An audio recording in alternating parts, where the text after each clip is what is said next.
Uh, we're back again, guys. I know that was like another 2 week break. You know what I mean? That was oof.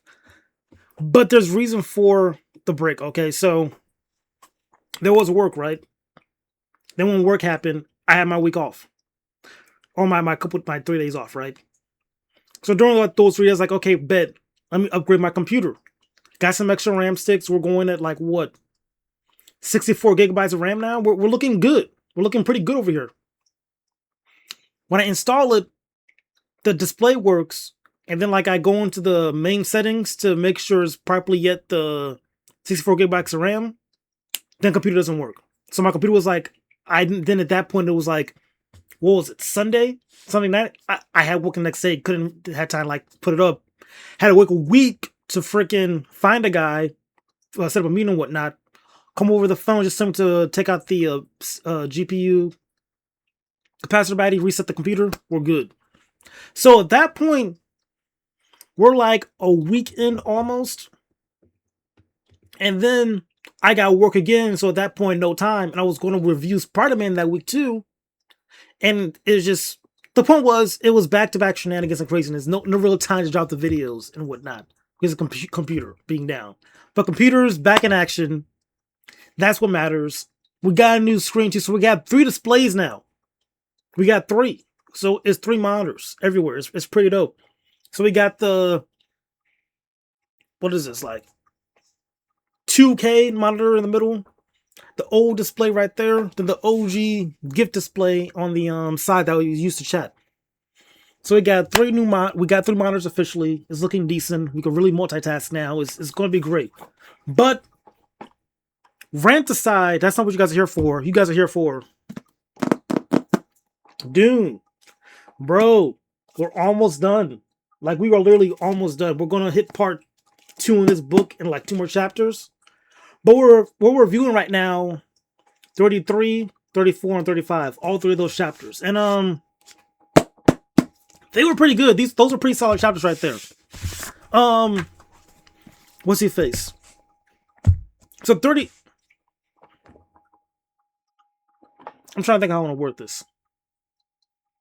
With the way these chapters were set up, it was a good way to show who Paul was as character and who Wade, the Hirokin, the next heir for the Hirokin Empire, who their characters are, right? So for chapter 33, we have Janice want to call out Paul for a duel, right? He's like, bro, he wants to test to make sure like he's like the chosen one or whatnot, and like and like his was like the supposed mother for the tribe, you know what I mean? So he calls out for a duel. And during this duel, we see like Paul's mother worried from like, bro, this is Paul's like official, fight to the death type deal. How's he gonna react to this? But in this fight, you see that Paul is analyzing him perfectly. Like, he knows what he's doing. He's parrying perfectly and all that stuff. Like, everyone watching the fight thinks that Paul's playing around with him, but he's not. Paul just never got a body yet. You know what I mean? So at some point, Paul like officially locks in and like he remembers like his training to like don't watch the blade, not the hand, like stuff like that. Watching how he shifts and whatnot. He's analyzing him perfectly, and at that point, kind of memorizes movements to like do like the perfect counter and kill him. You know what I mean? So that was dope. The whole chapter was a duel. In the following chapter after that, it was the funeral for Janice, like how to do funerals and whatnot. And then respecting him, and then like taking his water afterwards, like his water and whatnot, so he's not wasted. So the not it's a different word for tradition. The custom.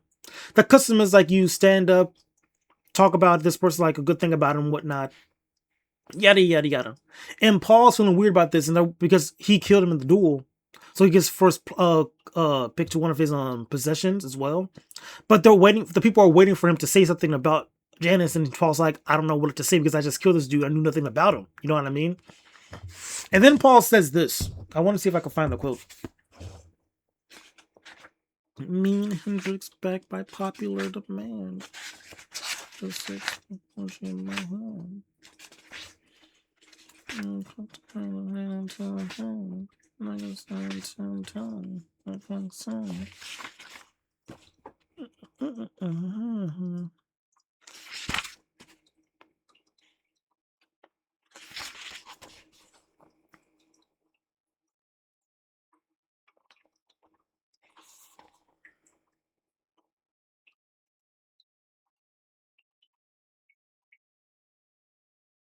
Oh, so it was the most simplest of things, right? He said, Janice taught me that when you kill, you pay for it. I wish I'd known Janice better. That was it. But the issue, what the thing was that made it cool was that Paul was shedding, he was crying about this. You know what I mean? The man's like 16. He was crying about this because he feels bad that he took this man's life. But the people see this like, oh my God, he's crying now. He's shedding tears. He's shedding water for this person. You know what I mean? And water is sacred on that plant. So him shedding tears is like a very big deal. Like he's shedding tears for the dead. That's just like the utmost type of respect. You know what I mean? So that was a really good thing. It just really shining. It pushes forward of Paul being like this Messiah for these people, right? He's doing stuff. That was something else I wanted to say.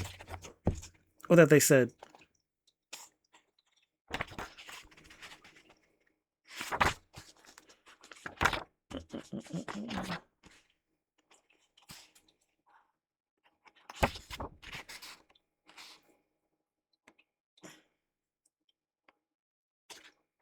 My bad, guys.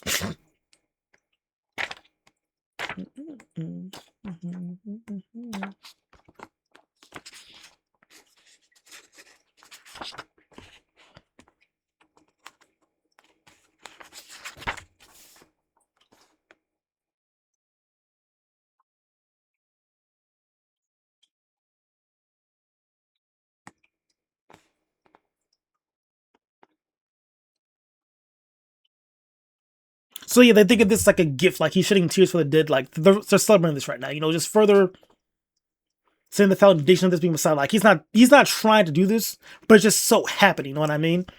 So I think that's cool. Like his goal wasn't to champion himself as the Messiah in the situation. That was just how he was generally felt. That's just how the cars felt in the situation. You know what I mean? Because you do notice how later in the chapter he was trying to use foresight for something else, but it wasn't for that. And I think it was. Oop.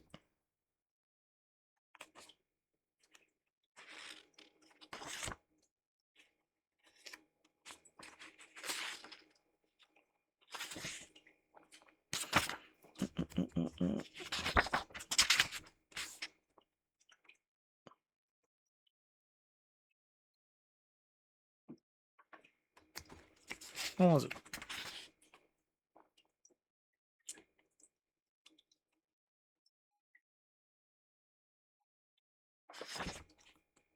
I can't find it. But another cool thing was we didn't see where they put all the water in. Like you go down there, they have like this other part of their cave system, and there's like this huge pool of water. Like it's ginormous. You know, that's where they keep all the water, hold all the water. I thought that was a pretty cool detail. And there was something else about it. Well, Paul's mother was very impressed with like their measuring system of the water, like how precise it is. So that was something. But there was something else.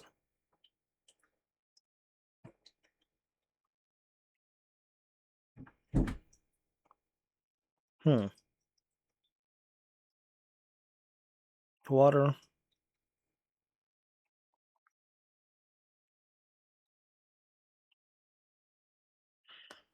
Oh, he says he saw like being this cave before, and he's in the future, and he's saying like how they're sharing his name Muhadib, and he said he cannot let that happen. And I'm talking about a cerebral purpose and whatnot.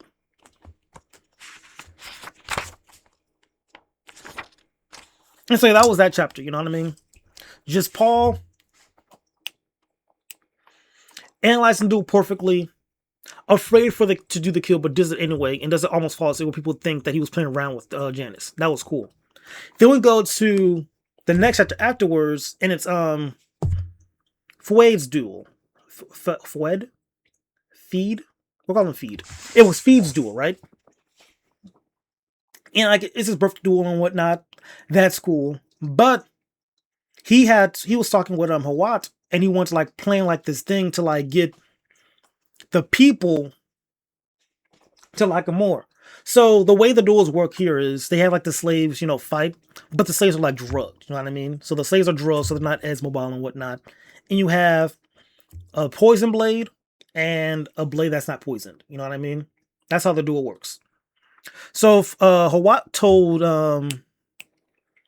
so Fee went to Hawat for a plan to like, bolster up his status with this duel. And Hawat was like, hey, listen, have the dude not be poisoned but you have like a keyword that like activates the poison form. You know what I mean? This is stuns some things got a whack, right? So at that point, their duel was kind of was what I'm looking for.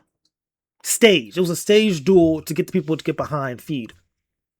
But Hawaii had like a double. It was like a double blade for Hawaii because he had like a plan with a side plan, and that soldier and that slave that Feed was going to fight was actually a tradie soldier. So he's a trained soldier. So he wasn't like a bum. So he was a trained soldier ready to fight. So Feed was actually fighting for his life right there. He was like going back and forth, and you see him struggling and whatnot. And then like his past plan because like he like threw barbs to the dude to like slow him down and whatnot. And then like at one point when we tried to attack him, the bars were actually like protecting him. So it was like, oh my bars actually messed up. So at that point, when Feed was losing the duel, then he say like the key word to like activate the poison again, and then like the trade soldiers like just like slow down and whatnot. And then on top of that, Feed's blades were different because like both his blades were poison. You know what I mean? So while the trading soldier was like going, was blocking the poisonous blade and whatnot, and then he got stabbed by the what's what we're looking for, the blade that was supposed to be poisoned but was poisoned. It was like Feed was fighting with deception, and even with him fighting with deception, he almost still lost. You know what I mean? So it was like that not dichotomy. I'm trying to find the right word. Comparison of the two of like how they were going throughout the duels, and then what the duel's purposes was. Because Paul, during his duel, he wasn't trying to gain the admiration of the people. But with Feed, he was trying to gain the admiration of the people. But they still have similar respects because even Feed realized that, hey, this guy was kind of respectable. We got to give this guy a proper burial as well. You know what I mean? So he still has that mindset of respecting the warrior. But this was all not played out. What's what I'm looking for? I can't find the word right now. Not played out. Not a scheme. But it was all a ruse just to get the people to get behind him and whatnot. So that was like a cool comparison of the two. Because it was like Paul's duel, aftermath of Paul's duel, Feed's duel, aftermath of his duel. You know what I mean? So that was pretty dope. Then on top of that, you get like this back and forth between the Baron and this new guy. Let me see if I can find his name. But the point is, he's like he's someone that works with the Emperor. He's checking on the Baron, making sure he's in line and whatnot as well. And then we also learn too that the actually I just gotta get these guys' names to be honest.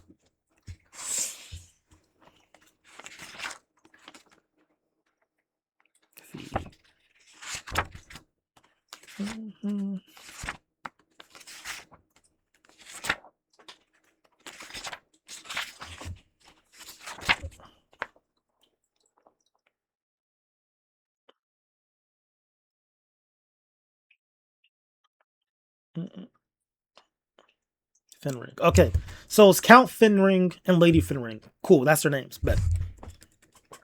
So Count Finring is in there just to check on the Baron. And also, the Baron was trying to like throw the idea of making like Arrakis like a new prison planet because of how like treacherous it is and whatnot. So that was cool. But then later in the chapter, we realized that the Count Finring and Lady Finring want to use Feed to get a child. So she's going to like try to seduce Feed to bear a child because they feel like those genes are very important for the future of humanity and whatnot. You know what I mean? And keep in mind that she's a Ben Gesserit as well. Keep that in mind as well. So they were playing that, and they also know too, like at the beginning of the chapter, Feed was kind of feeling up. He not feeling up on her, but like he was kind of like he thought she was kind of bad. She pushed aside the advances, but made note of it, and now they're realizing too after this batch, like, hey, this guy has potential, right? And they're also talking to how like it was a disappointment that Paul died because he would have been like a great person to keep as well for his kids and whatnot, but unfortunately he's dead. Or that's what the Count said. But then the Lady Finring said, like, you don't know someone's dead until like you actually see their body and whatnot. And even then, you don't know if they're dead. You know what I mean? So that was cool. But yeah, overall, that was it for those chapters. Just a little quick read, getting back in my swing of things. It was a good spreadsheet. I feel like that was like the best the best trio of chapters right there, which is that comparison of those two young stars up in the running and like how they handle combat. I lost my bookmark. There it is. So yeah, I thought that was pretty cool. Well, let's see. Yeah, that's it for the review, though. That's it for the little chapter review. Just wanted to quick ramble about that, my thoughts on it. Again, just really cool chapters. I really just like that back to back of the comparing the two of those guys, like how they handle the duel, their mindset, and how they approach it. That was the best part. Like really, just you see that in real time. To like, oh wait a second, I'm picking up on it. You know. So I'm gonna probably have to take more note of like what chapter is being read or the chapter, then like the final chapter, like how they're connected. Like, are they a continued part of the story, or it's supposed to be meant to show something else? Like, you're supposed to keep something in mind from the previous chapter. You know what I mean? Just stuff like that. But yeah, that's it for this little ramble. But this is probably like my shortest Dune review, to be honest. Now, I think when I started the reviews, they were probably a little bit shorter. Now they're a bit more in depth. But yeah, that's it. I'm done yapping. Good to be back. And yeah, until next time, y'all be easy, okay?